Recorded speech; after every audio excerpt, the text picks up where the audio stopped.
Hi, this is Eric Shaw, and this is the birth of modern yoga.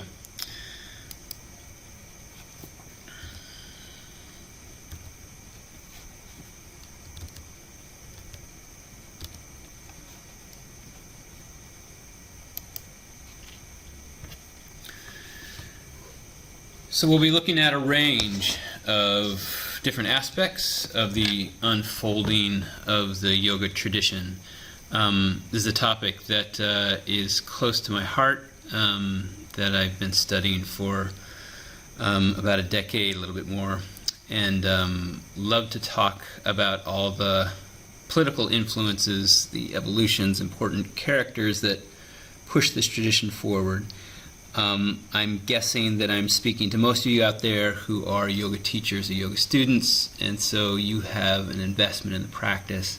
I just like to share that my feeling about this material that I share is that you are the living tradition, and it behooves us, it empowers us to look at the people that went before us and see the bold moves that they made, the way they adapted this practice to the conditions of their time, and that it's my hope that that understanding empowers us to know that as failed human beings as we are, like these people were with everything we know about them today, that if they could do it, we could do it, and it's in our hands now, and we're standing on the shoulders of some cool giants, and we're pulling the lineage forward. So I hope this is of value to you today. So I'd just like to have a moment. Maybe we could all pause wherever you're at. Maybe put your hands together in front of your heart and bow to your teachers. This is a kind of transmission. We're learning about the tradition and the people who worked deeply in the practice before us, and we're gathering something of their power and understanding and awareness. And it's an honorable experience. Blessings to you all out there. So there's been a little bit of controversy lately since the publishing of Mark Singleton's book Yoga Body in 2010 about the origins of the yoga postures, and conversations about this tradition beginning in the 1930s. And that's a misinterpretation of some statements that Mark made in his book. The tradition is extremely ancient, which is probably what you hear in a lot of other settings, and there are kooky claims around it being 30,000 years old, but that takes us into the Stone Age, which is not to say that there weren't people playing around with subtle technologies at that time. We don't know. That's the upshot of the matter, is we don't know. You might have an intuitive guru who's in touch with somebody from that date and time who can testify, and I'll give credit to that evidence. But the empirical evidence, the physical evidence, the archaeological evidence takes us back to 2,900 years before the Common Era to a civilization called the Indus-Sarasvati civilization, or Harappan civilization, which was in the north west corner of India, along the border of Pakistan, and where Pakistan and India are today. And about 200 cities there. A major civilization of ancient days, one of the first civilizations. We put it alongside the Sumerians and even the ancient Chinese, ancient Egyptians. And in the rubble of these cities, they found a number of seals, like the kind you see in front of you here, of a figure that, arguably looks like a yogi. We don't know. Looks like yoga posture, the formality of it, the frontality of it, the openness of it. Number of faces on the head, as if they had omnipotence, or rather I should say omniscience, the capacity to see into themselves and beyond themselves, maybe into other realms of being, but suggestive of the power of the yogi. These images are very compelling. We don't know what the script means, but if you're inclined to believe it, and probably about half the scholarly community believes that this touches on the actual yoga traditions from this civilization, I do myself. This is our earliest concrete evidence of yoga, if you're inclined to interpret it that way. Among other evidence that we see, which is even more suggestive, are these kind of crudely molded terracotta figurines that look very much like yoga poses as well, in 3 dimensions. And here we have the images of the ones that are known to me. Looks like you got a twist down there in the lower left-hand corner, pose like Apanasana in the lower right-hand corner. Anjali Mudra and maybe Paschimottanasana are kind of forward-folding position, and even a kind of boat pose there up top. So also suggestive information, suggestive archaeological evidence from 3,000 years before the Common Era, 5,000 years back before the current day.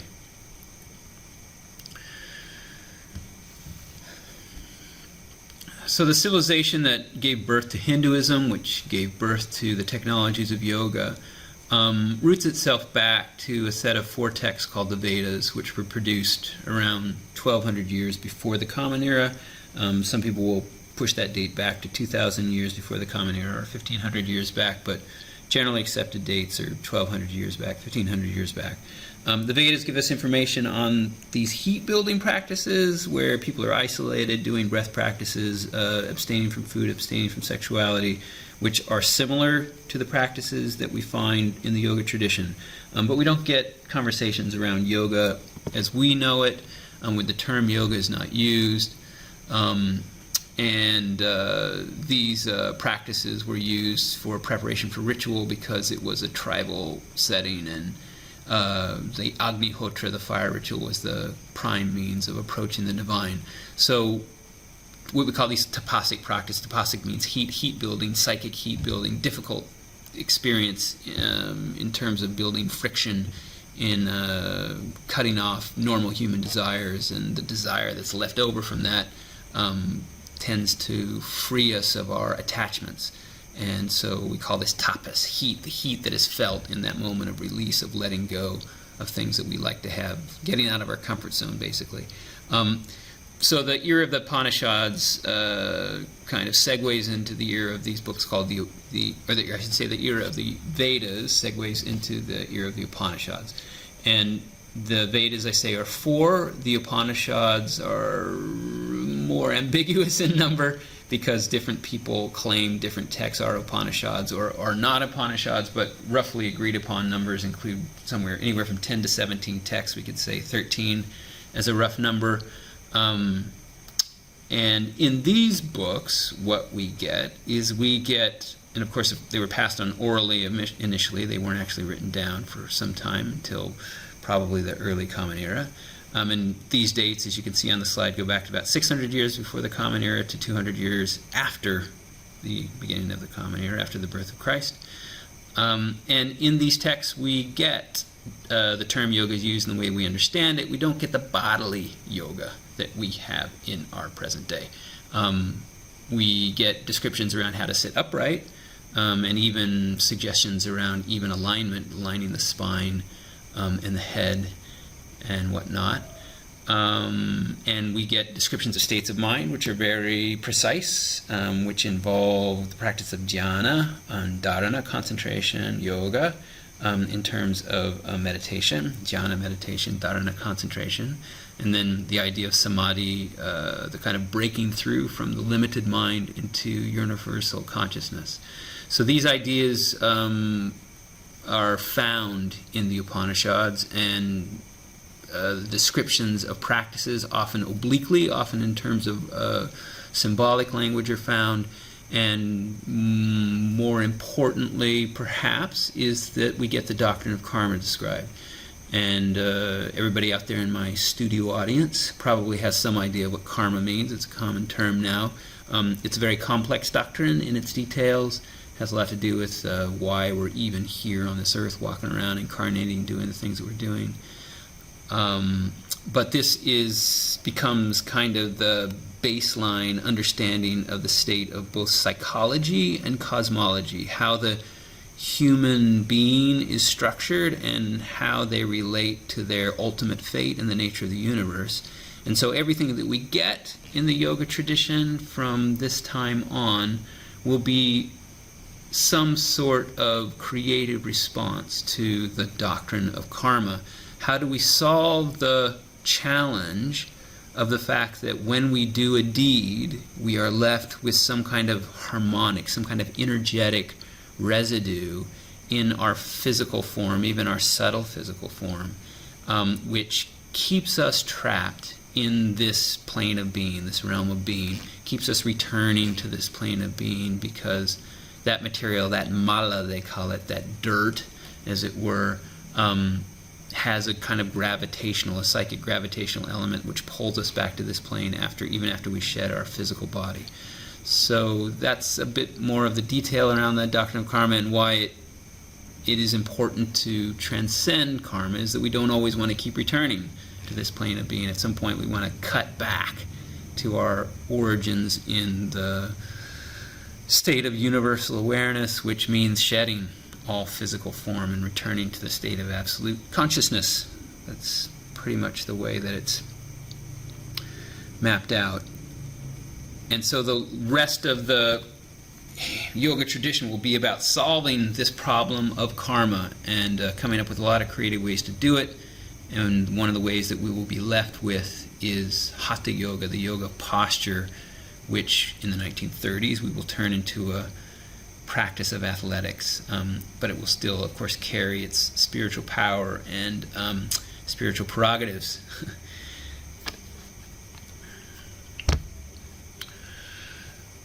So part of our discussion is about the history of posture, and that's a really exciting thing to track. And there's really some cool evidence out there that's emerging from the groundbreaking work of Christopher Tompkins. And there's also evidence that we find in temple sculpture that we can date back to the earliest concrete suggestions of posture. Of course, we saw the Indus-Sarasvati seals, and I failed to say that the seals were about 1.5 inches square, so extremely small. But there's, an assortment of those that have been found, and we see someone in a basic meditation posture. But here we have this, a couple fancy words here. This word karana. Karana means a movement, so it's a movement from one position to another position. And Natya Shastra, kind of another funny word. Natya means dance, and Shastra means text or, collection of knowledge. So Natya Shastra is a book. It's a book that was composed around the year 200 of the Common Era. And in that book, which is about a lot of the arts of India, but also about dance, and it's named for its section on dance. Natya means dance, as I said. We get these descriptions of these 108 basic movements, and if we look at those movements in detail, what we see is there's an assortment of those which are similar to the postures that we know today in Hatha Yoga. Some of them are very basic, like Tadasana or Samastitihi, and what you see in this slide is you see asana, which is posture, situated next to karana, which is movement. And part of the reason the figures have more than one set of arms is that's the way that in the old days, they would diagram a movement, not having video on hand. How would you show movement from one position to another? So one or both of those positions look like the yoga position, and the name above is the name of the asana, and the name below is the name of the karana. So we have things like Vrikshasana, tree pose. They're in the upper left-hand corner, situation next to Urdhva Janu, the lifting of one leg. Or Tadasana is like Samanaka, or Urdhva Prasarita Ekapadasana is like Nisumbita. And they actually had a lot of poses where they were lifting their legs. But this is just interesting to see, and like I said, the work of Chris Tompkins is really cool because he's looking at this small group of yogis, a small sect, a small cult called the Pashupats.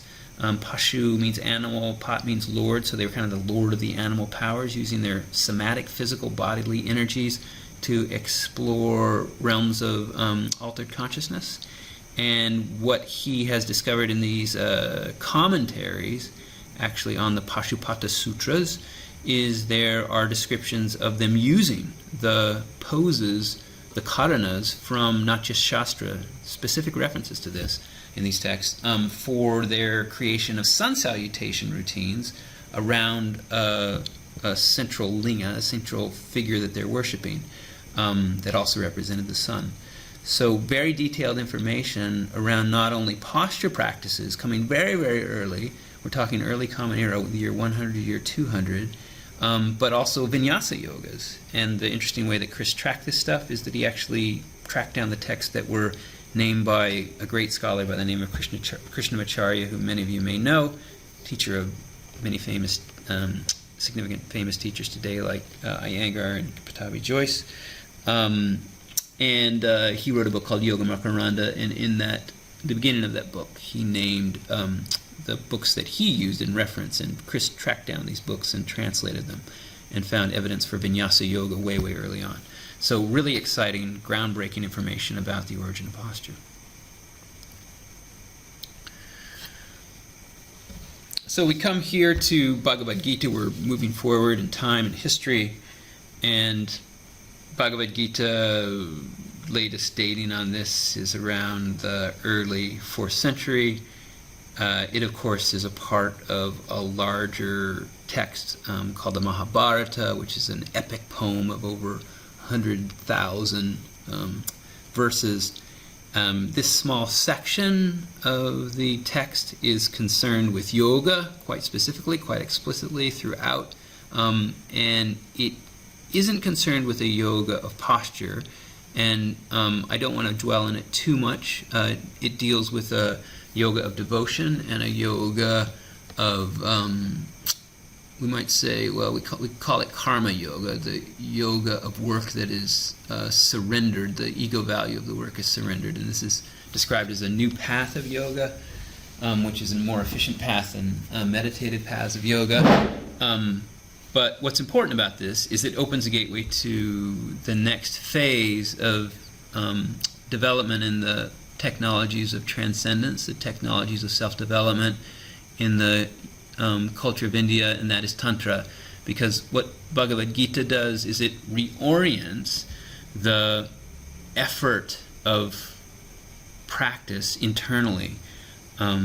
We had a lot of meditative practices, breath practices and whatnot that are external and can be viewed externally, withdrawing, as we said, from sexuality, fasting, other things that we associate with renunciation. But what the author of the Bhagavad Gita tells us, attributed to a guy named Vyasa, which really doesn't mean much, it just means compiler, it was kind of a generic name. And the voice is the voice of Krishna, a god, who is telling us about the nature of yoga, is they say that it's not about really what you do, it's about how you do it, it's about your attitude behind it. So Bhagavad Gita reorients the awareness of the practitioner more internally, and in that important shift, we get a new opportunity for very dramatic practices, because if it's really all about the attitude, it's not that critical what you do. You can start to embrace some very mundane practices. In this case, Bhagavad Gita, it's just living your life, but devoting it to God, or devoting it to the divine, or the ultimate, devoting it to transcendence. Or it can involve more extreme things, like when we get to the Tantric era, we get these practices we call antinomian, in which you do things that you would never ever do, because they are so disgusting or so outside of the social norm, to confront your social consciousness, your social mind, and break that down, help you release from the orthodoxy of your situation, the way that your mind is trapped by the patterns of what you think other people think, in order to break through to deeper states of mind. So the Tantra, in the Tantric era, from the late 3rd century, when we start to get some suggestions that there was Tantric activity, and then we get texts later on which describe complex rituals that help us to guess that the tradition was happening for perhaps a century or two before that, before these texts were produced, and that gives us ideas around where we would put the date of the beginning of Tantric ideas. We start to see daily rituals of movement practice, and Chris Tompkins is actually the source of a lot of this information too, which are yogic, as well as sexual practices, which we often attribute to Tantra, though it wasn't the kind of sexual practices that we guess, that we guess just to get to have a good time and maybe devote ourselves to some kind of sacred experience while we're doing it. These things were much more fully controlled and not necessarily pleasant, because you were assigned a partner, and it was often a partner who you didn't want to be with. So that was one of the things having to do with questions that you guys out there might have around the sexual practices of Tantra. But we get this idea of the Jivan Mukta, that you can be liberated in one lifetime, and that you actually are already liberated, and you need only to realize that. That's your path. And then the goddess is elevated strongly in Tantra as well, because it is a religion or a set of transcendent practices that have a lot to do with working with the body and this world, and affirming the means to the divine through this world. As Swami Muktananda said, the idea of Tantra is that samsara and nirvana are one. This world, what we call samsara, this school, this constant flow, is also the divine. It's the body of the goddess. It's Shri. So those are some key ideas of Tantra. And Tantra isn't so important in terms of the postural practices, at least at this point in our understanding, but it gives birth to the mainstream posture practices that we look back to today, and they come in the form of Hatha Yoga. And we'll look at that in a moment. We'll just a little pause here to jump into the Tantric era down into South India near Chennai on the East Coast, where we have a carved rock wall called the Descent of the Ganges in this temple area, and it's called Mahabalipuram. And here you have an image that is said to be of Arjuna, who's one of the main figures of the Bhagavad Gita, and he's obviously in a pose that we recognize, tree pose.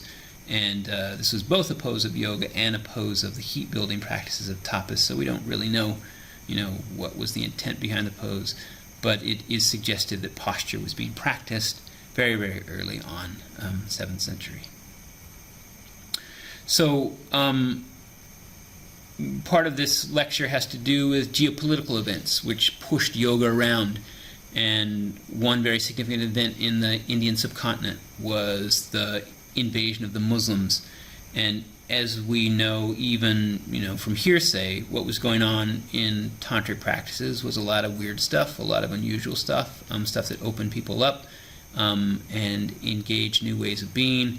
And Muslim culture, as we know from the headlines, is a very orthodox culture in most of its forms. There are definitely non-orthodox forms, but it tends to be very rigid in its thinking about, who is the right prophet to listen to, in this case Muhammad, and the right way to do things. A very orthodox lifestyle. It's not a highly tolerant way of going about organizing your life and your relationship to the ultimate. It abides by a lot of set rules. So when this type of culture came into India, it kind of broke down tantric society as it had evolved, because at that point it had become mainstream. It had been a part of the king's court. The kings had built temples for tantric gurus, and we had tantric orders and whatnot flitting about. And tantric Buddhism was also very strong in this period. But when the Muslims came in, and the person who spearheaded the Muslim invasions was Muhammad of Ghazni, beginning about the year 1000, and within 300 years we'll have pretty much majority Muslim geopolitical control of India. And so, Tantra suffers because it's just too weird for them, and they destroy the temples, and they destroy the statues, and they melt down the gold, and steal all the jewels, and run the priests out of town. And so Tantra suffers. It loses institutional support, and it has to change its form in response to this societal shift. And it's in that experience of Indian history that we get Hatha Yoga, that we get the physical yoga that we know through its postural forms. And we look to the Guru Matsyendra. Matsyendra, Indra means Lord, Matsyi means fish, Lord of the fishes, which is sometimes interpreted as meaning the Lord of the breath, because the breath is said to swim into the body. So Lord of breath, Lord of some aspect of a bodily tantra. That's what we know about Matsyendra. And his celebrated disciple Gorakhnath, who is given credit for giving birth to our Hatha Yoga tradition. He also was a tantric, but he was operating in a time when he wasn't going to go around leading a monastery, and we get different sects emerging which look to Gorakhnath as a teacher, like the Naths themselves, and the Naths will be the prime carriers forward of the practices of Hatha Yoga, breath practices, internal cleansing practices, physical pose practices, and as well as meditation practices and a variety of other bodily technologies that are developed as this tradition evolves. Circa late Middle Ages, 1100 years into the Common Era, Tantra shifts and goes underground, and we get these kind of diverse guru-disciple groups wandering around the subcontinent of India, meeting from time to time and sharing information, what I like to call garage band culture. You have your different kind of satellite bands making discoveries and coming together in religious festivals or writing texts, and so the information gets distributed, but in uneven ways, because you don't have a Catholic church of yoga. You don't have anybody institutionalizing this stuff or standardizing it, and we even have the legacy of that today with different names of different asanas and different names of different pranayamas and lots of different stylistic traditions. But this all begins in the late Middle Ages.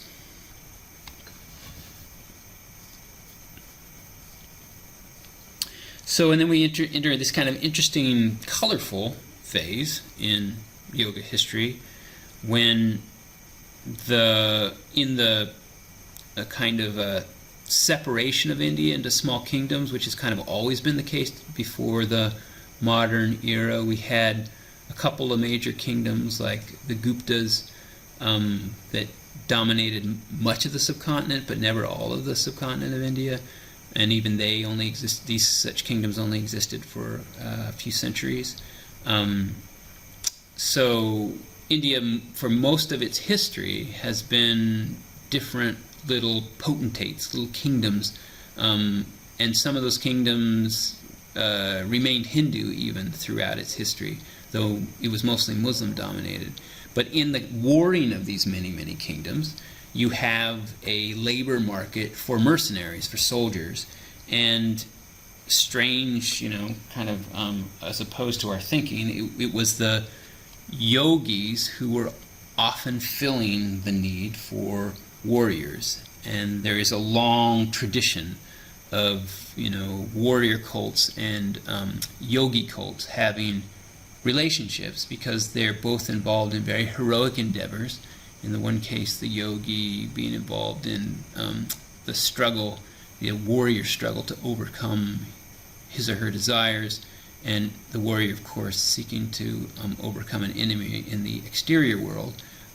So these yogis, they were disciplined, they were doing, strong physical practices.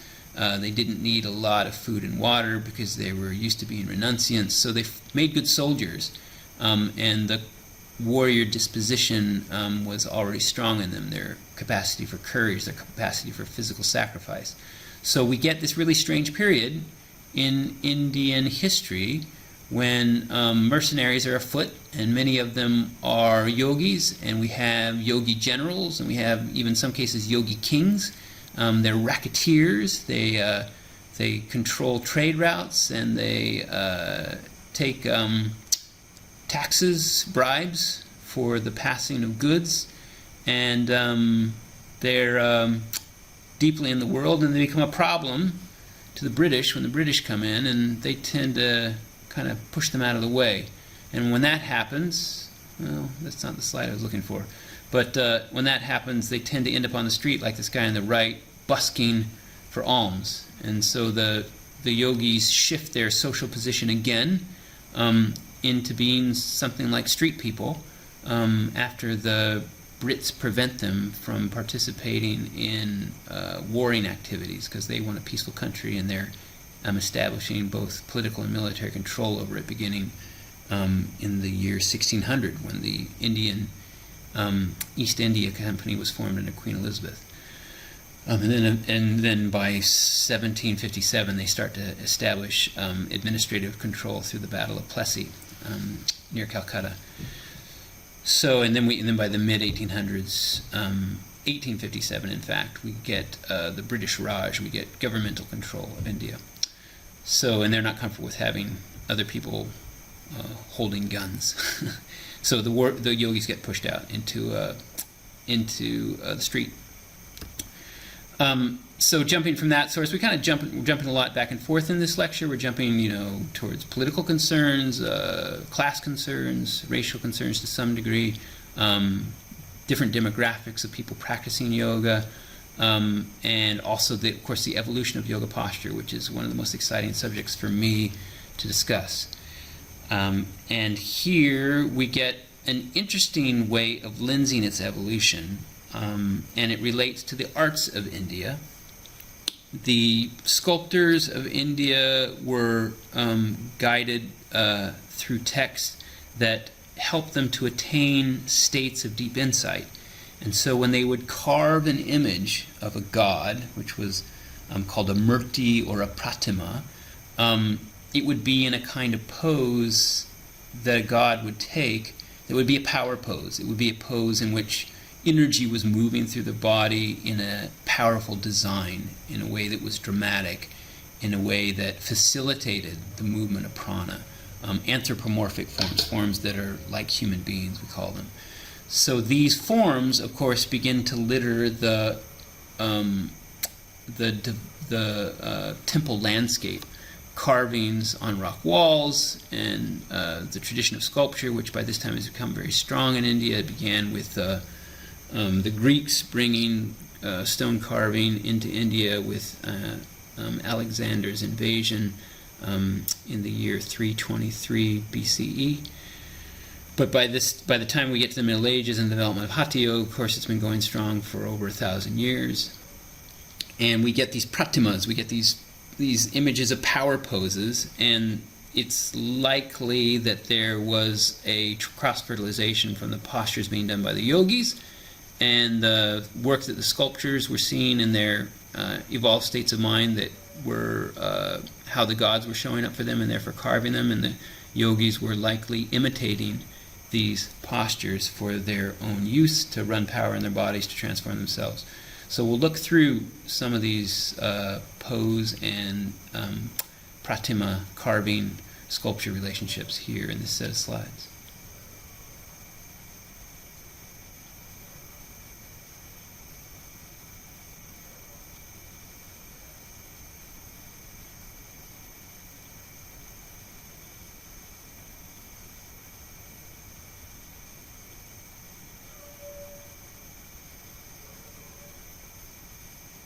Image of Vishnu striding.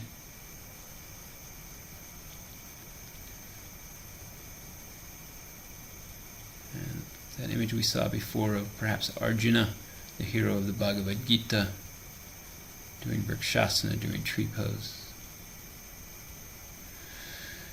So cool evidence there in physical art and three-dimensional art. And here we jump to some other cool evidence, an actual explicit compilation of 21 poses, if I have that number right, 22, 23, I think it's 21, from this text called The Ocean of Life, which was composed around the year 1575 in the a period before this one king was given this text, which, as you might or might not know, if you look at the writing there, it's in Persian. So this is also a kind of hybrid text in that it was presented to a Muslim king and written in the language of the kingly court of the Muslims who were ruling India, which was Persian. And it describes, it is a text which was on yoga posture and other practices, and these postures were put into a system. And in this version of the text that we date to 1604, we see the postures illustrated, which is very, very cool. We have other texts around this time that start to show images of asana, and these are, it's at this period around the year 1600 that we can date our earliest two-dimensional images of yogis and poses, and we find these in a variety of texts, some of them coming from Tibet. But this is probably the most beautiful one of the bunch. And most of the poses, as you can see in the ones shown here, are different sitting asanas. And again, this was often dominating practice in the early period, though we do see headstand there, the second pose from the right in the upper register. Oops.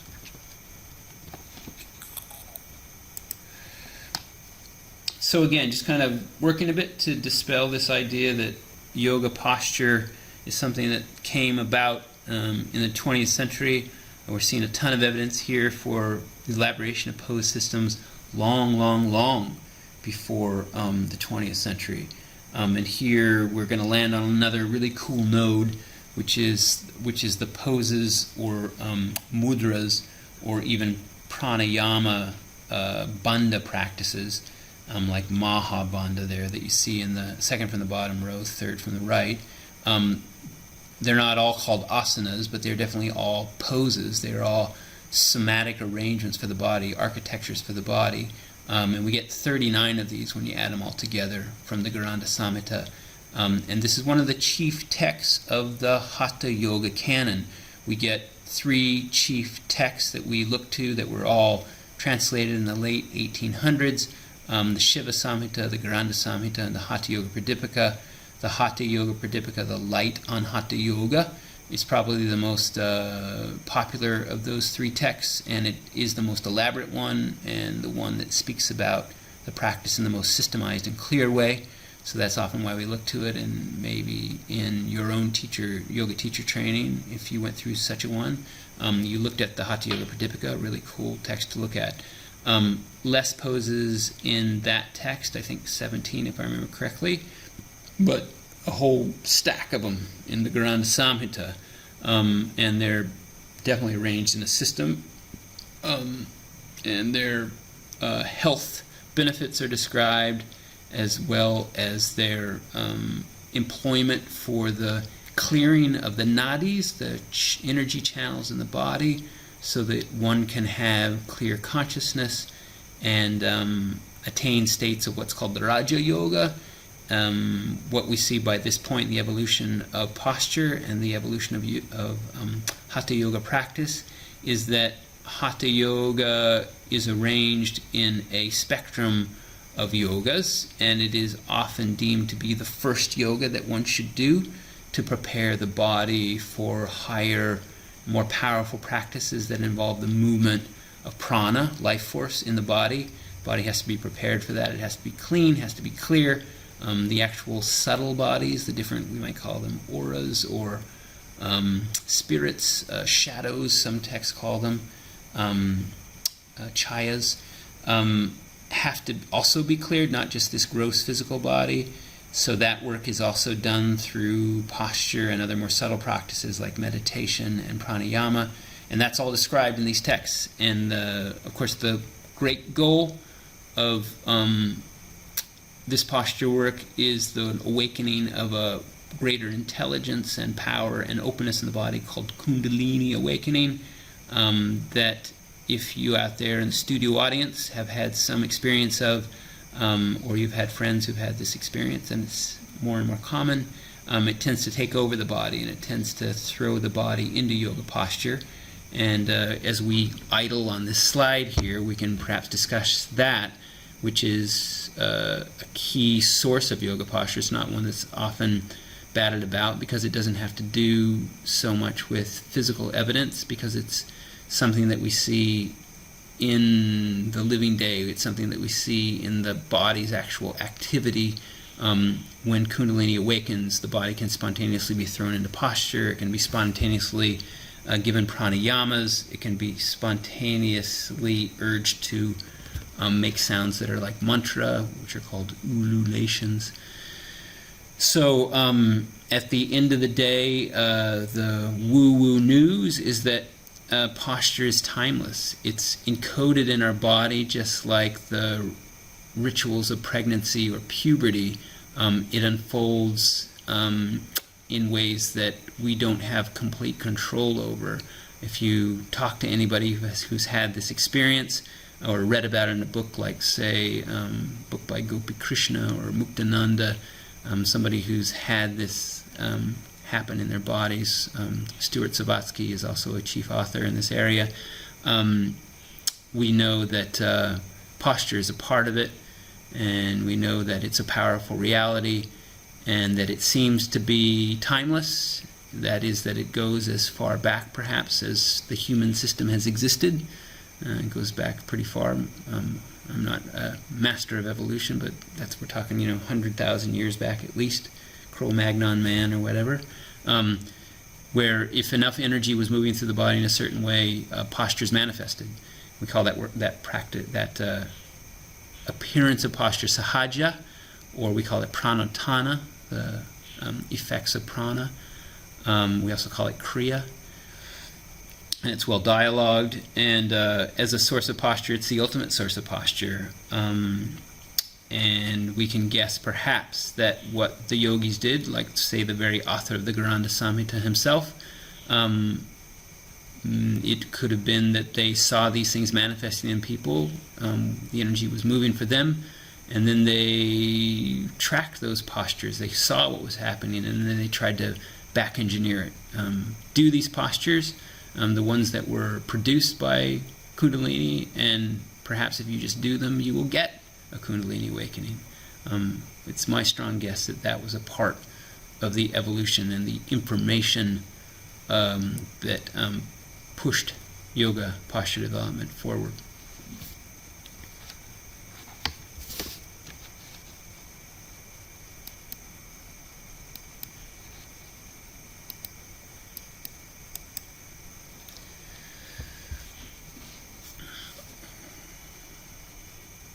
So here we got the Sri Tattvanidhi, which is another text produced in about the year 1840.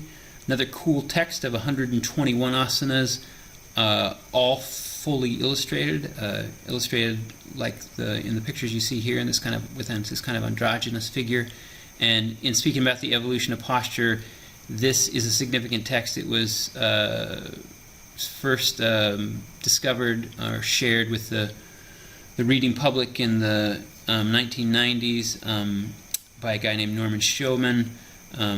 When he wrote a book called The Yoga of the Mysore Palace, found this text in the Mysore Palace, which was a kingdom which had a long history of supporting Hatha Yoga, Hatha Yogis, and this text was written for King Wodyir I, or written by King Wodyir I, dedicated to him. Often authorial attribution, who was taking responsibility for the text was very ambiguous, because people wanted to honor other people by writing a book, or it just wasn't kosher to take credit for a book because you were trying to push away your ego satisfaction. So, there's a question as to who actually composed the Sri Tattvanidhi.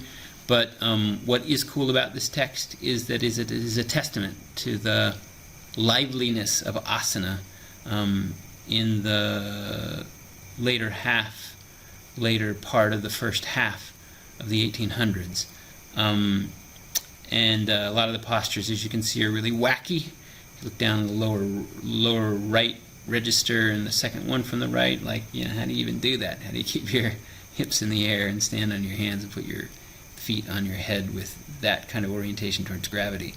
And then what's also very interesting about this compilation is you see people working with rope hanging, and Schyomen did some interpretation that seemed to suggest that this was being used for military training, which is in line with our understanding of the warrior yogis, but that it was also influenced by the regimens of the British who were ruling the country, the preparations for war that they were doing among their soldiers, always a source of physical culture, as they called it, not fitness in those days, physical culture, creativity, because soldiers were always trying to stay fit to prepare themselves for the arduousness, the difficulty of battle.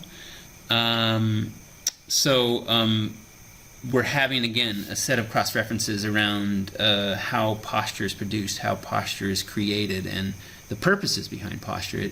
We see descriptions of posture in that group of important Hatha Yoga texts that I mentioned before, Shiva Samhita, Garanda Samhita, and Hatha Yoga Pradipika, that tell us that these postures create health.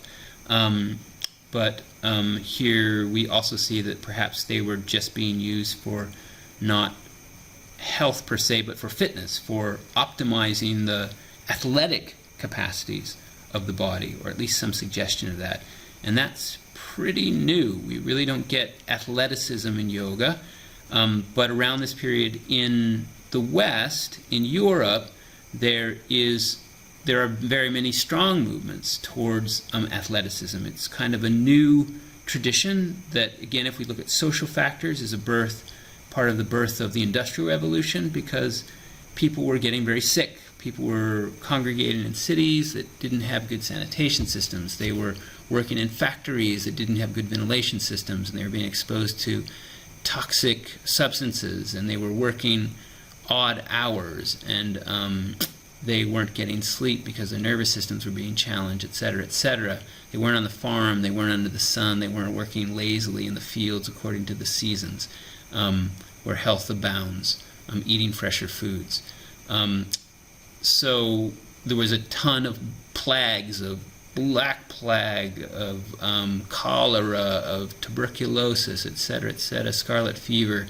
The mortality rate was crazy in Europe in the 1800s, not something that we have a strong memory of today, but it did propel people to pursue their health. Allopathic medicine, the kind of medicine we know today, was not fully developed, and even germ theory wasn't developed.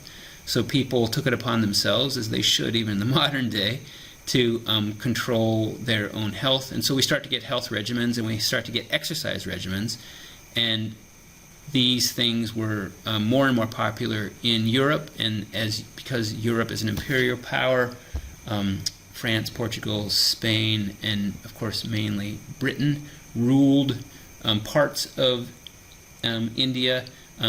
There was a cross-fertilization from what was avant-garde, what was new, what was in the forefront of people's minds in Europe, and that spread to the Indian subcontinent, and people who were open to it in India could take up such ideas and such practices. So we're starting to see that cross-fertilization here, and we'll see that later when we get to the life of Swami Vivekananda, who is the person who really bridges the gap from east to west when he brings yoga to the West in 1893.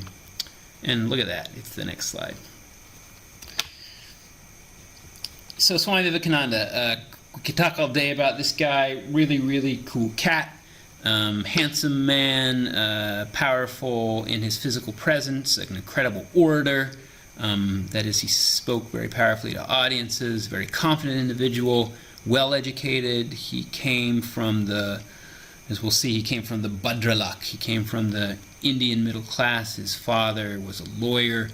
He went to the kind of Harvard and Yale of India, chief colleges in Calcutta, which was the center also of British administration, and therefore was rife with British intellectuals as well as Indian intellectuals, because there was a lot of money circulating through the government there, and a lot of administrative positions where people could work as clerics, and that often recruited the scholarly class of Indians to begin with. So a lot of cross-fertilization between East and West through the Brits in the city of Calcutta, which is in the east of India, in the kind of the upper wide part of that diamond shape of India, if you can picture that in your mind, near Bangladesh. Important river confluence there. But it became a trading post for the Brits and developed into an administrative center before it moved to Delhi later on. So here was this kind of hotbed of possibilities for Indians, and we get the development of the Bhadralok, as I said, and Vivekananda came out of this class of people. And why it's interesting to point to these people is that they were, use a kind of a fancy term here, they were deracinated. They were kind of pulled out of their indigenous context. They were pulled out of their the context of their country of birth. Often they were atheists or agnostics. They did not even adhere to the powerful religious traditions of India, skeptics and whatnot. Definitely intellectuals, trained to be lawyers, trained to be clerks. And the British intentionally cultivated this class of Indians because they needed people to run the government there. It was said that at the height of British rule of India, there was only about 1,000 Brits in the country running a nation of over 300 million. And so they needed to co-opt the Indians themselves to help rule the colony of India, the empire of India.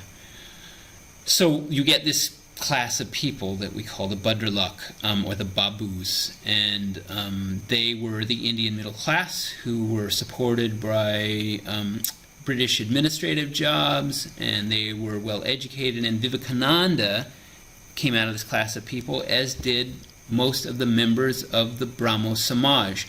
And the Brahmo Samaj was the kind of leading intellectual reform group of India. And one thing that Vivekananda was, as well as a yogi, was that he was a reformer. He believed that Indian society had to change.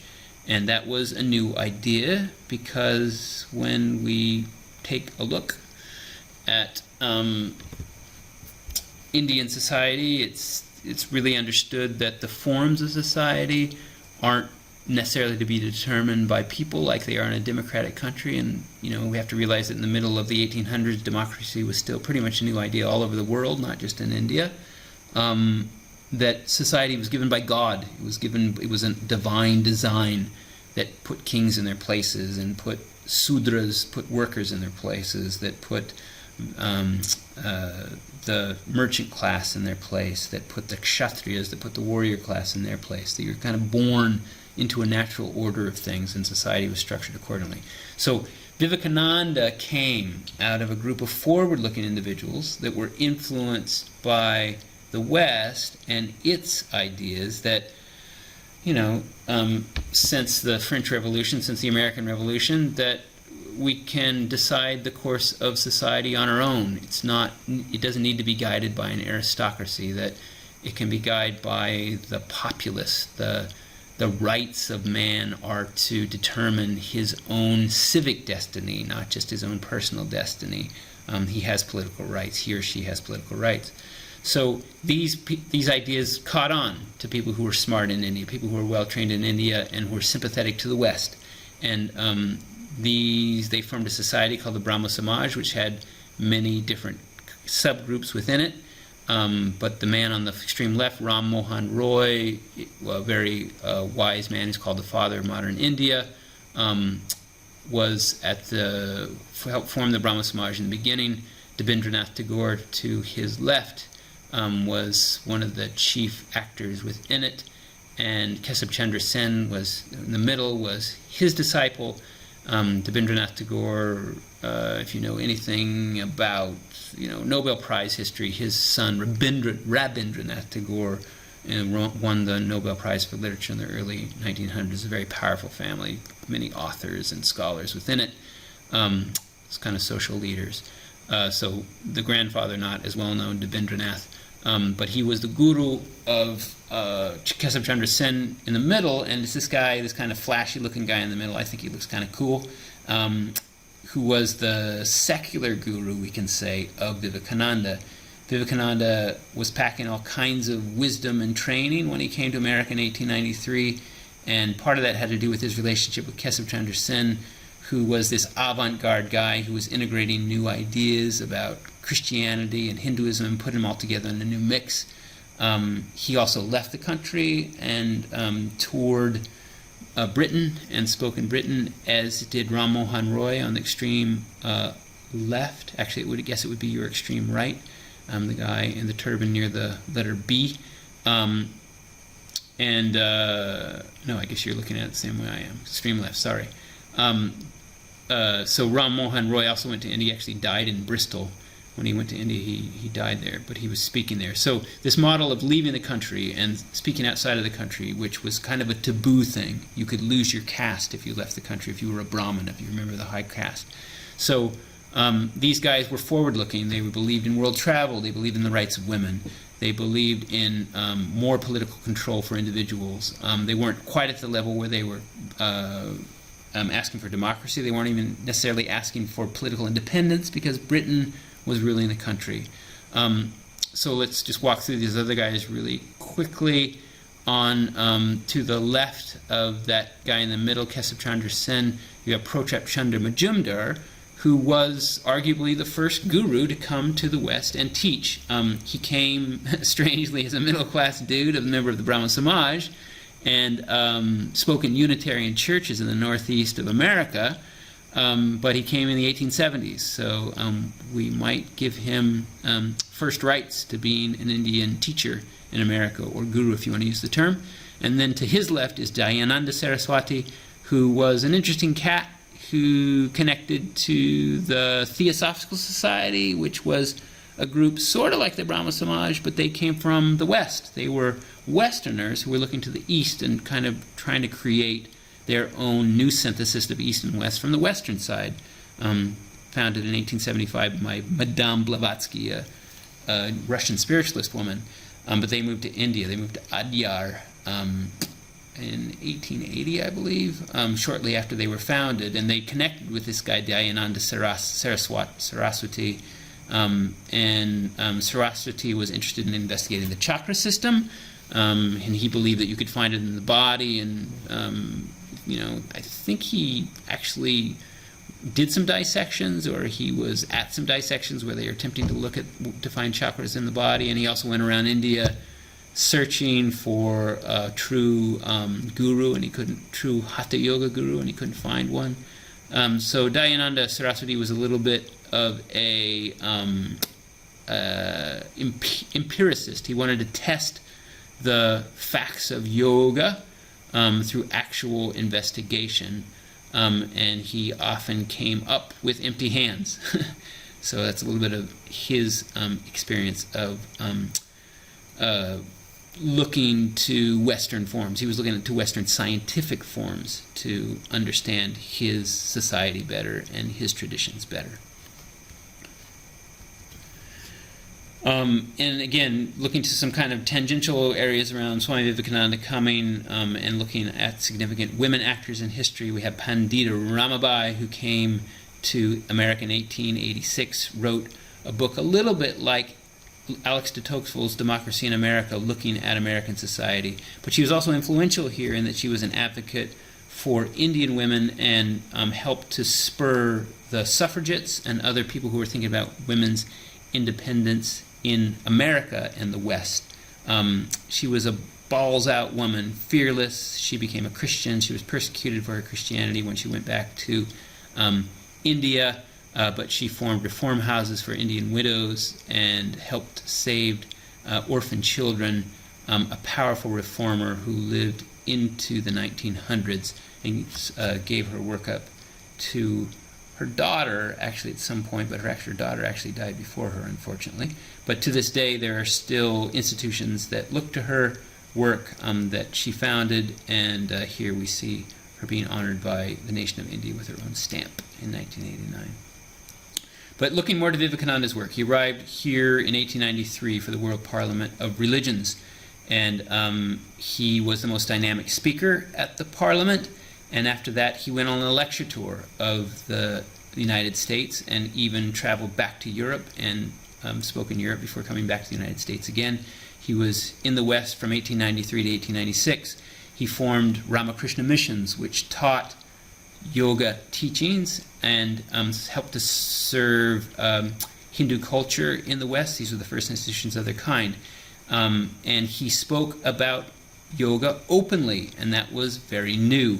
The first adopters of his practices were women, and he didn't necessarily ask for them to take what's called Guru Diksha, to take a devotional vow to him. He was teaching yoga openly, and that was what was new. One of the new things that Vivekananda brought to the yoga tradition. He didn't teach it in secret. He taught it in public. And he was teaching it to women, though he had also important male disciples.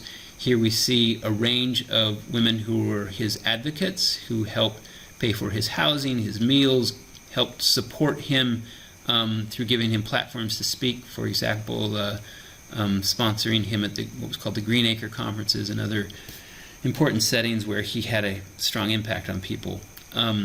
Sister Nivedita became probably his most devoted follower from the West, outlived him and wrote a biography of him, and also became an agitator for Indian independence in the 1900s. But here we see Swami Vivekananda in an early yoga retreat, literally. He took some men and women out to the St. Island in the St. Lawrence River in the East Coast for a yoga retreat. He also did them in the LA area when he returned to America in 1899 and in Sonoma County. Here we see a picture from one of those gatherings, and the early Lululemon yoga fashion of the day. Obviously, they were dressed differently to do their yoga, though they weren't doing physical postures probably too much or at all, more focused on meditation and satsang, giving yoga talks, and probably some breathing practices and chanting.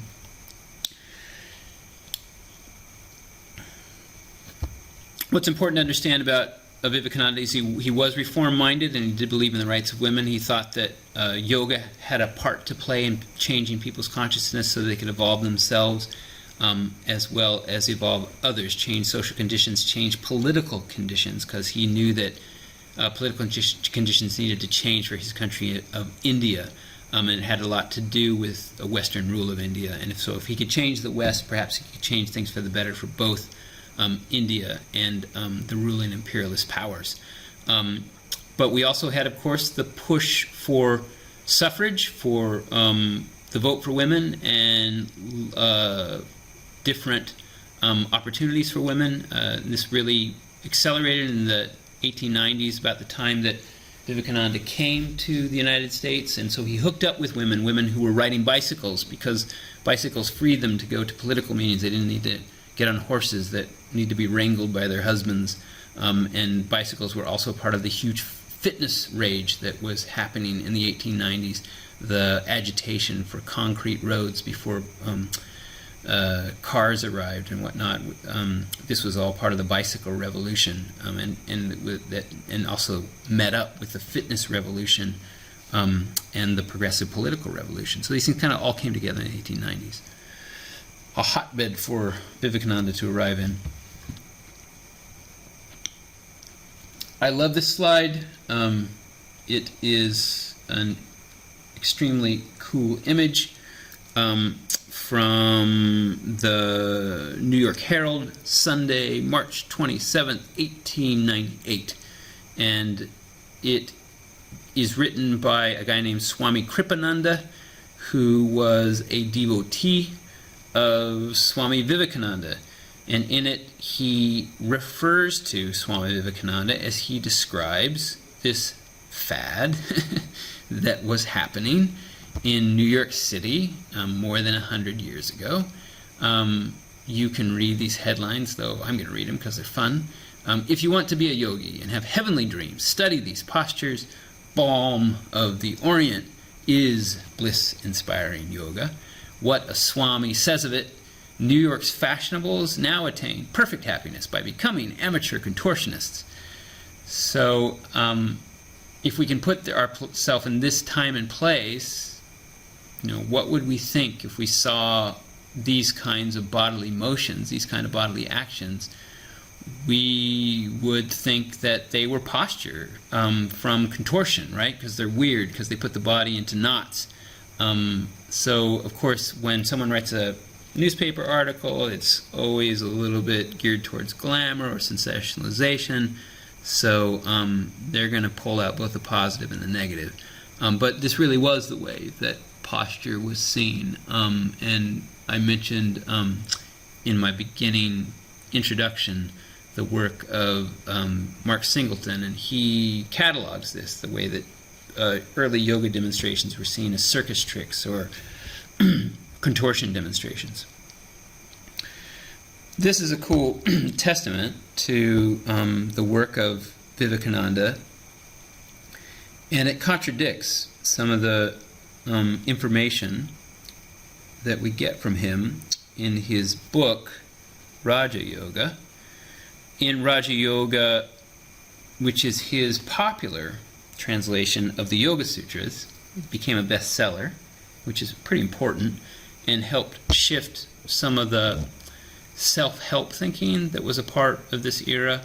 That was a philosophy that was really getting off the ground. What was called the New Thought movement in the late 1880s.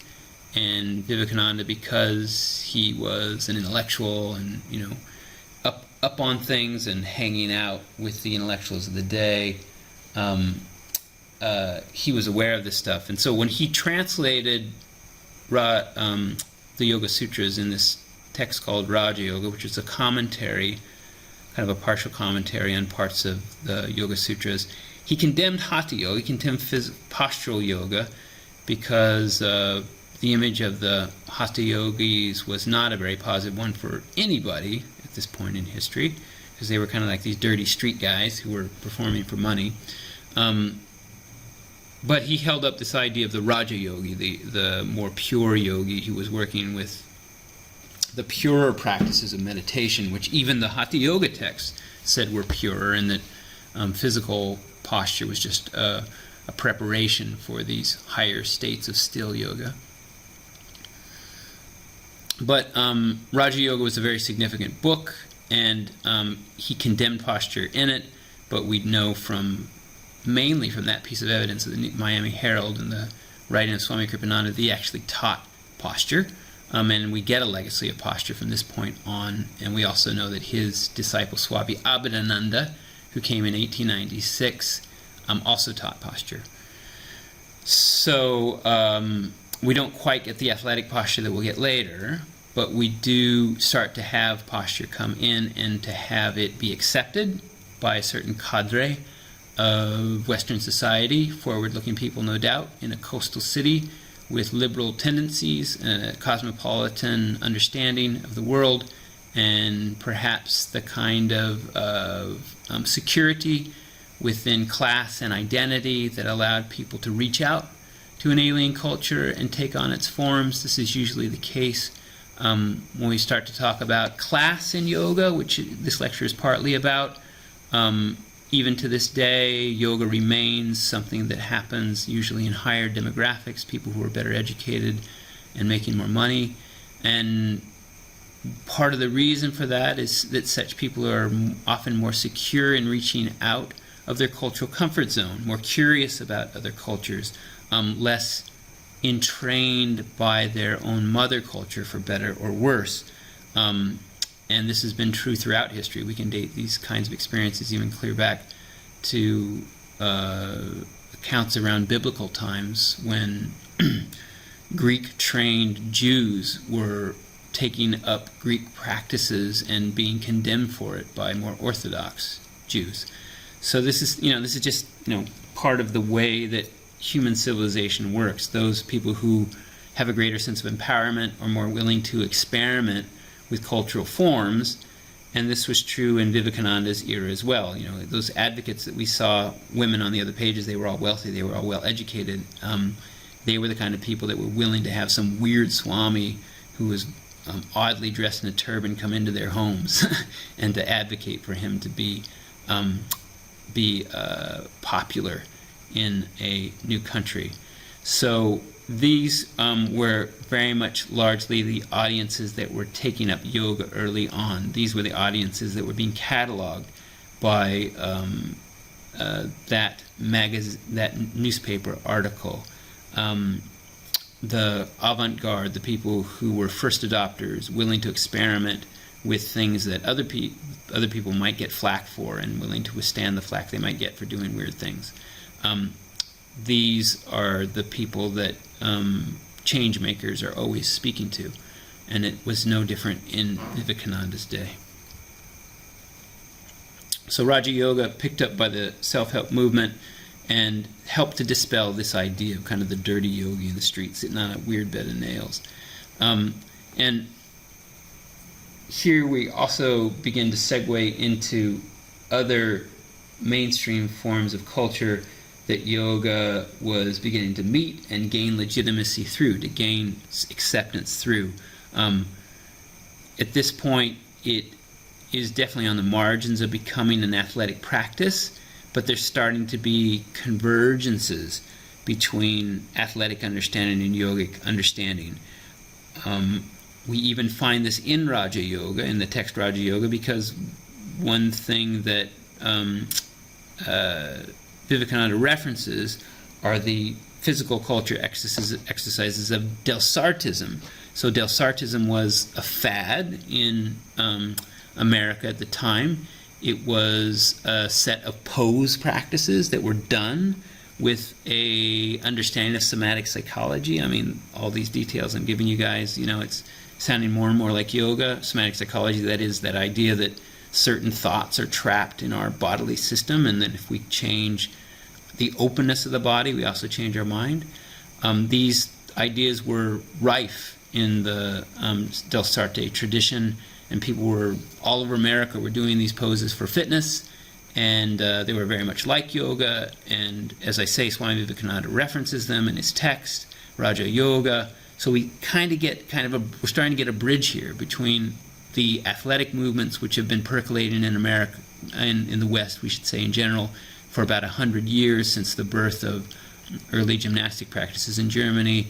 And they're going to bloom around this time, because in 1896 we get the first modern Olympics. And in the early 1890s we get this dude on the right, who is Eugene Sandow. Eugene Sandow was the first popular bodybuilder. At one point, for a long time, he was the most famous man in the world for his physical prowess, for his physical beauty, for his capacity to present himself through an audience, for his writing, for his publishing of magazines, for his creation of exercise machines, small exercise machines, and barbells, for even his video. Let's take a look here. We have a cursor. So Thomas Edison, of course, had created early forms of motion capturing cameras, and he went around the world capturing weird things like the like tribal dancers, or the execution of an elephant through electricity. Really weird stuff. But here he gets Eugene Sandow on screen. Oops, if we can make that work. And we get this to come up. Technical challenges. Get my cursor there. Got a little video encoded in this, and I'm going to try and get it for you. I'm not seeing my cursor. Where's my cursor? There's my cursor. See if we can take this back, if you just bear with me. So Eugene Sandow. Come on, Sandow.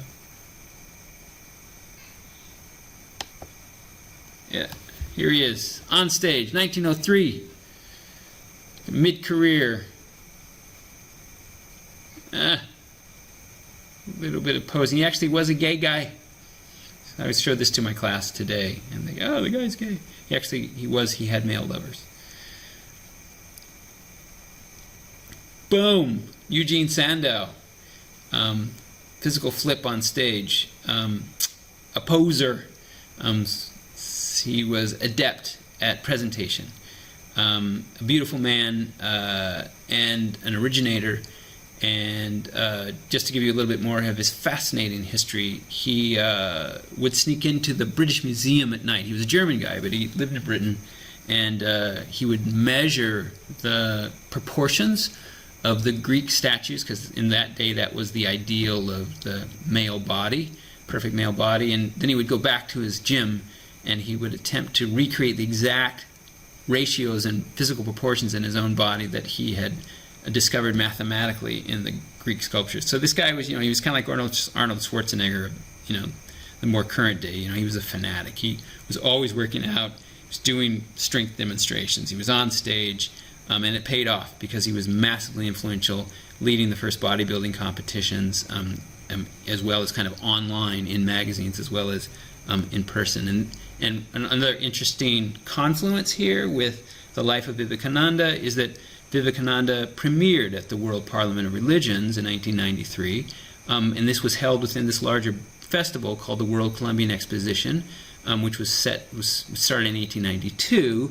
and was supposed to commemorate 500 years of the West in America. Of course, America was quote unquote discovered by Columbus in 1492.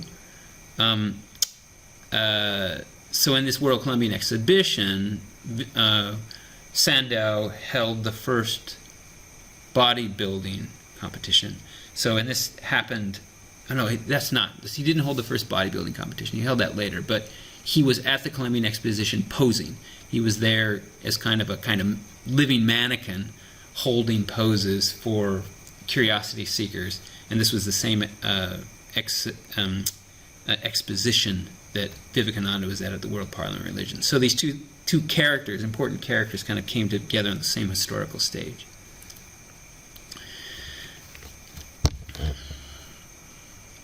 And another important character, and this guy really was a character, who appeared on the historical stage around the time of Vivekananda and actually met Vivekananda when he came to San Francisco in 1900, was this guy called the Omnipotent Om. Robert Love, former editor of Rolling Stone, wrote an important book on his life that came out in 2011, if I have the date right, called, I think it was called The Omnipotent Om, The History of Yoga in America was the subtitle. Brain's kind of running right now. But anyway, look up that book. It's by Robert Love, and it tells the very elaborate and colorful history of a guy named Pierre Bernard, who was born in 1875, and by strange happenstance, in 1889 met this guy in the upper left-hand corner by the name of Silvius Hamadi, who was a Syrian dude, but who had been trained in Tantra in Calcutta, and was wandering about in Lincoln, Nebraska, of all places, and met Pierre Bernard in a park, of all places, a public park, and of all strange occurrences, Pierre Bernard became his disciple. I don't know what his parents were thinking at the time, because he was a very young man, not yet 14 years old, and he trained under him for the next 18 years. He actually gained yogic powers, which he demonstrated in public. Things like being pierced by needles and bleeding profusely, and then stopping the bleeding and healing the cut. He did these kind of demonstrations with doctors in attendance, as it were, performing miracles on stage. He would go into kind of a trance where he would control his body. And one of the ways in which he made his living even, was to teach hypnotism to doctors so that they could operate on their patients when they were in the hypnotic state, because this was before the advent of modern anesthesia. Modern anesthesia was coming into practice, but there was a debate: should hypnotism be used, or should anesthesia be used? And he was making a ton of money, Pierre Bernard was, in San Francisco, teaching doctors to use hypnotism, because he was a master of the art, and he was claiming to be a doctor by this point himself, though he was not. And then that larger picture behind him, tracking some of the leadership of women in yoga.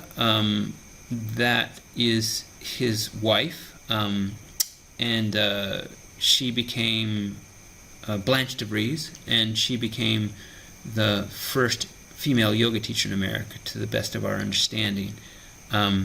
He trained her, and she went on to be a significant influence in her own right. One thing we need to know about, or is interesting to know about Pierre Bernard, who got this name from the press, the Omnipotent Om, which was kind of an insult, but ultimately kind of a compliment as well, is that he had a chain of 11 yoga studios in New York City in the around the year of 1910. So some of these things that we look at as modern phenomena, like chains of yoga studios, or like yoga being a fad or being covered in the newspaper, were things that were happening about a century ago as well. Definitely in a microculture, in a subculture, in an alternative culture, but they were happening because people had similar ideas and were encountering Western society with Eastern ideas in similar ways.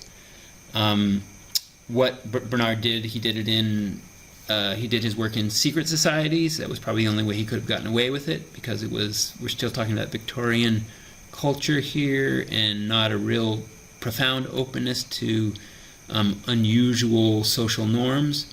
But even then, he got thrown in jail for some of the things that he was doing.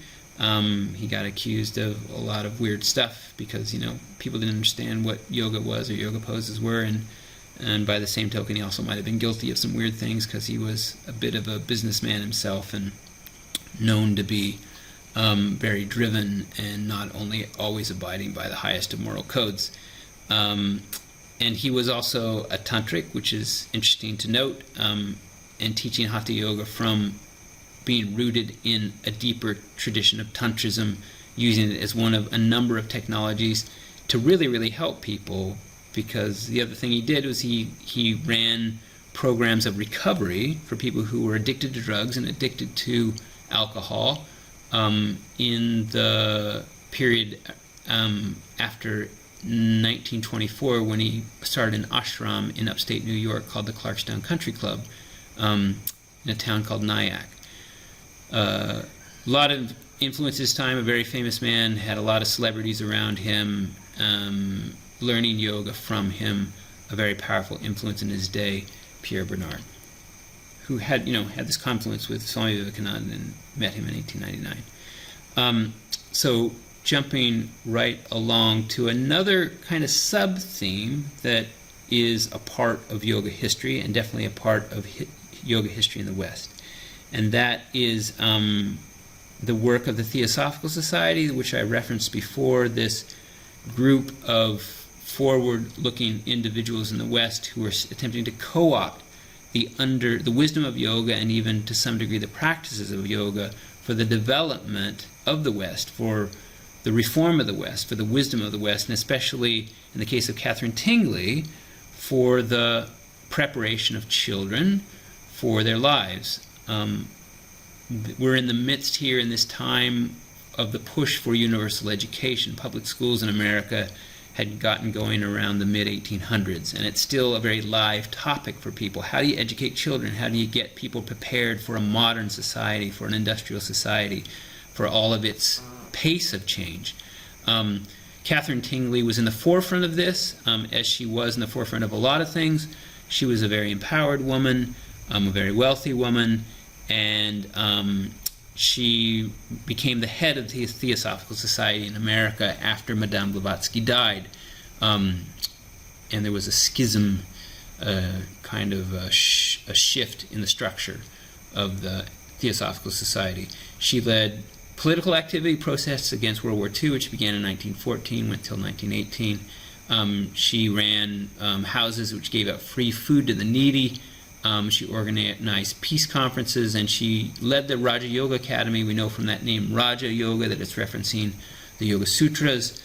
She was using the teachings of yoga and a broad curriculum, which is sort of like what we see today in Montessori schools, which also have a tie back to the Theosophical Society, because the Anthroposophical Society,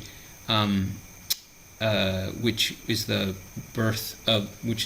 source of the Montessori schools, was a break-off from the Theosophical Society. So all these things, have reverberations in the modern day, and the echoes of the Indian traditions which we see in institutions which are still present today. Rudolf Steiner, of course, was the man who started the Anthroposophical Society, formerly a member of the Theosophical Society, but he is also the source of the Steiner schools and the Montessori schools, if I'm not getting that wrong. But new approaches to education. Steiner was deeply interested in that, and of course Catherine Tingley was as well. And what we're seeing here is we're seeing the confluence again. We saw this in the Brahmo Samaj, and we saw it in the work of Swami Vivekananda, is the movement towards social reform and political activism and the precepts of yoga, which is very new, a very new development, because before the yogis were just interested in self-development, not social development. In fact, social development was not really on the radar of India until the modern day, because it was a gift to the West.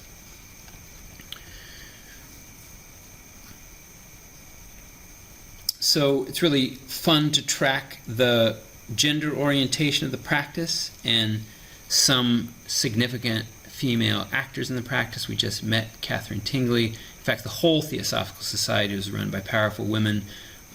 We can think about its founder, Madame Blavatsky, and other figures as well. But Molly Bhagat Stack didn't come out of that tradition. She was an Englishwoman, and she was married to an administrator in the British Raj, someone who was in India helping to run that country. While she was kicking around India, she met up with a pandit, a yoga scholar, who also taught her yoga postures.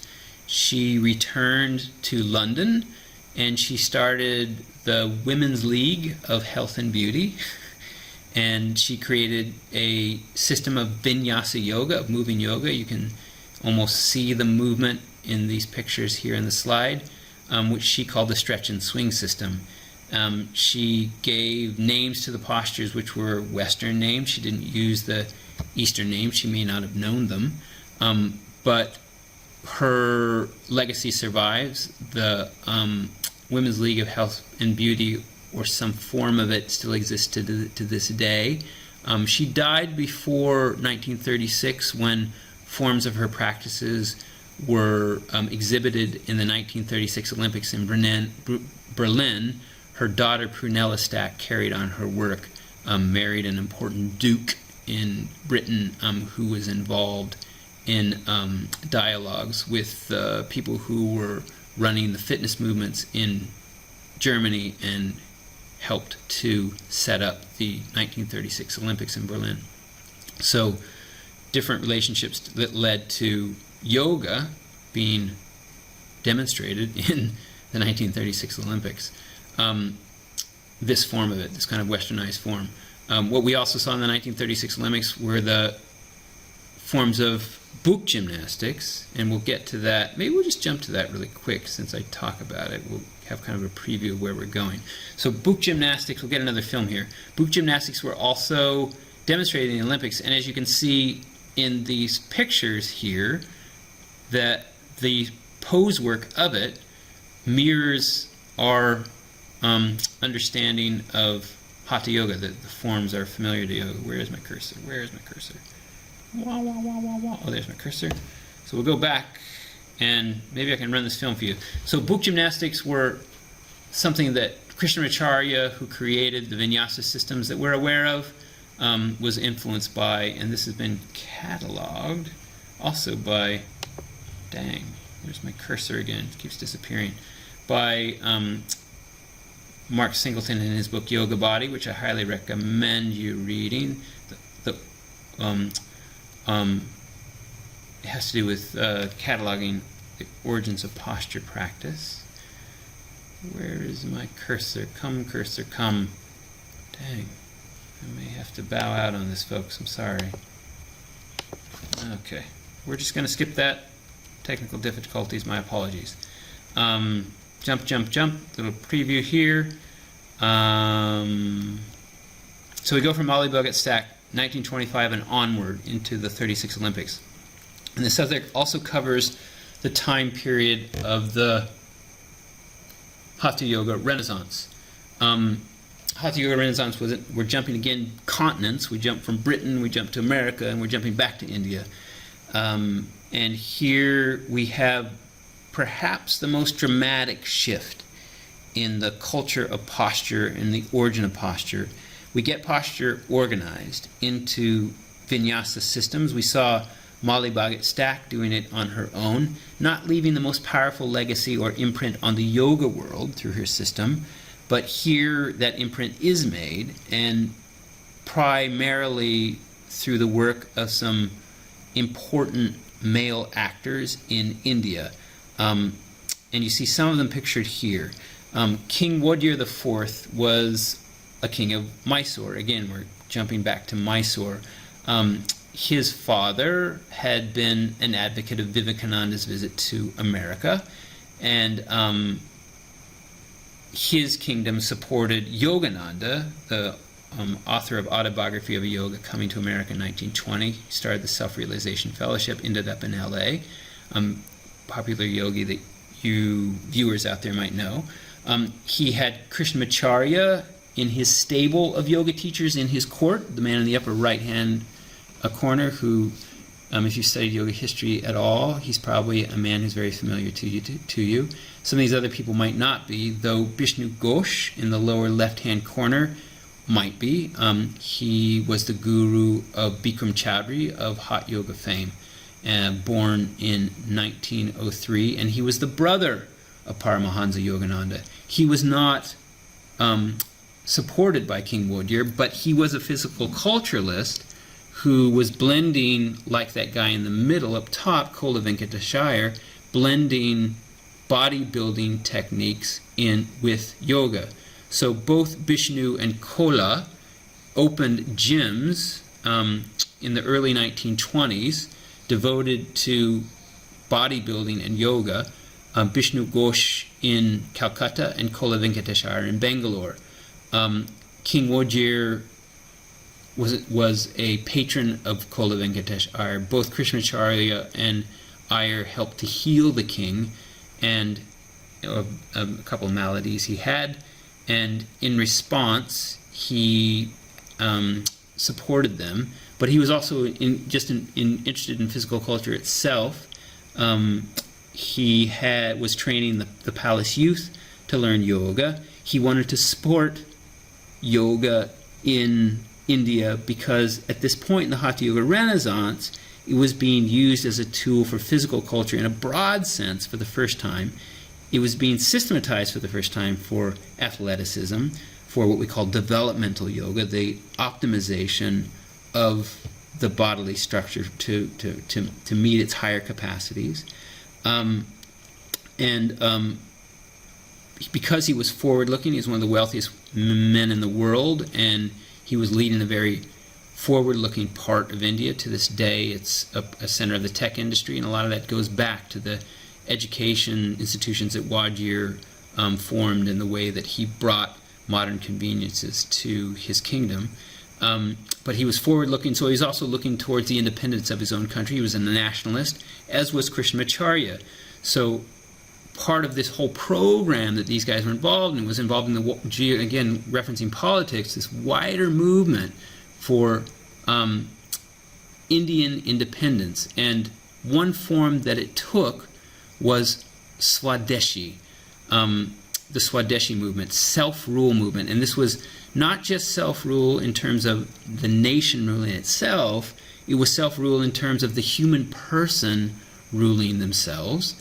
And it was also translated in terms of culture. And that was also a part of the larger cultural dialogue that was going on in this day and age. The move, this horrible movement of Nazism was also a movement of looking to the roots of German culture and bringing out the spirit of the Volk, the folk of the German nation to lead the German nation. We also had this happening even in America. Some of it was very racistly tinged. The conflict among the races was accelerated by some of this thought, and it definitely was in Germany as well.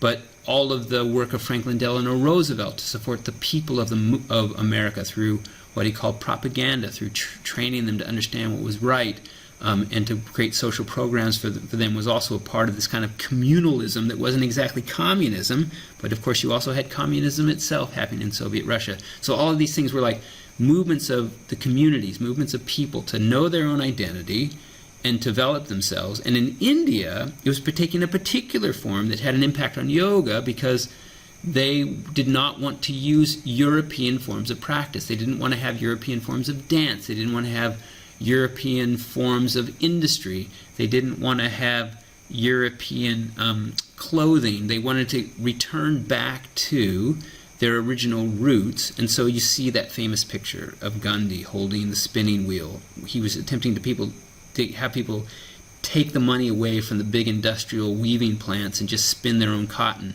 going back to India's roots. And Krishnamacharya was going back to India's roots in terms of its physical culture practices. He was a part of a cadre of individuals which were adopting the movement practices, the spiritually oriented movement practices of yoga for athletic purposes. And Iyer was a part of this, Ghosh was a part of this. Bhavan Ropant on the upper left was also a minor king of the kingdom of Aund, who brought Surya Namaskar into his kingdom. He brought that practice to all the institutions of his kingdom, to the bureaucracies, to the schools. So all of these guys were looking to the spiritual practices. Of course, sun salutation was a spiritual practice, and of course asana was a spiritual practice, and newly encoding it, newly adapting it for health purposes. It was part of Swadeshi in that it was using an indigenous movement system for health, but it was also part of Swadeshi because the intention of people like Krishnamacharya, and he makes statements that are explicit about this in his book Yoga Makaranda, it was to build up the health of the Indian youth so that they could resist the British, so that they would be strong enough in themselves to run a country. Krishnamacharya was supported by King Wodeyar to tour the country and to teach yoga to bands of usually young men, but he was doing this work even before he met King Wodeyar. He was sponsored by other people. He was doing it in Kaushika, most specifically, a small town north of Mysore, the city of Mysore, and that's where he met K. Pattabhi Jois, and we'll pick up that story a little bit later in our lecture, though we might not get to today, looking at where we are on time. I think if I have this right, we have about 5 minutes left, if I haven't gone over time. So we'll talk a little bit more about the Hatha Yoga Renaissance, this important period when yoga sort of made the jump from spiritual context to athletic context. We'll talk about this last guy down in the lower right-hand corner, Swami Shivananda. Swami Shivananda was trained as a medical doctor and was working in Malaya, in what is now Malaysia, and returned to India in the mid-20s and took the vows of a sannyasi, of a monk. In this case, a monk with no order. Kind of did it on himself. He was a self-enlightened man, even though he did have a guru in passing. He was self-enlightened. He went up to Rishikesh, where he did a lot of personal practices. But he was also concerned with posture. We see Bishnu Ghosh over there on the left. Bishnu Ghosh taught him posture, and he wrote early books. Some of his first books were on Hatha Yoga. So he was a great advocate of posture, and what we will see in the later history is that it was his devotees who were key in spreading yoga throughout the world. He himself taught yoga to these men, and in the case of Swami Radha, one important woman, a Canadian, who came back to Canada and taught yoga profusely through books and institutions. But Swami Shivananda, a key figure in the Hatha Yoga Renaissance, knew Iyengar, was in correspondence with Krishnamacharya, was a key figure in the propagation of posture, mainly for medical purposes, in the 1920s and 30s, though he lived until 1963, if I have that date right. So let's see, where do we want to go with this? Actually, I think I'm going to end the lecture there because we're at about time. And it's a good place to look at the Nehrus, who would be the ruling class of India, and their relationship to yogis, and Krishnamacharya, beginning with Krishnamacharya in the next lecture.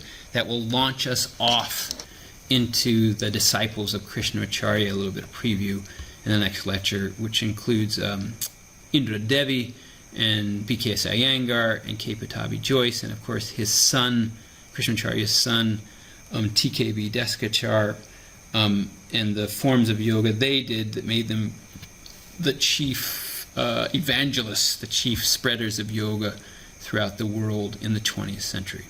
So it's been a pleasure. I know that I've spoken quickly, and I know that I've dumped a lot of information on the listeners.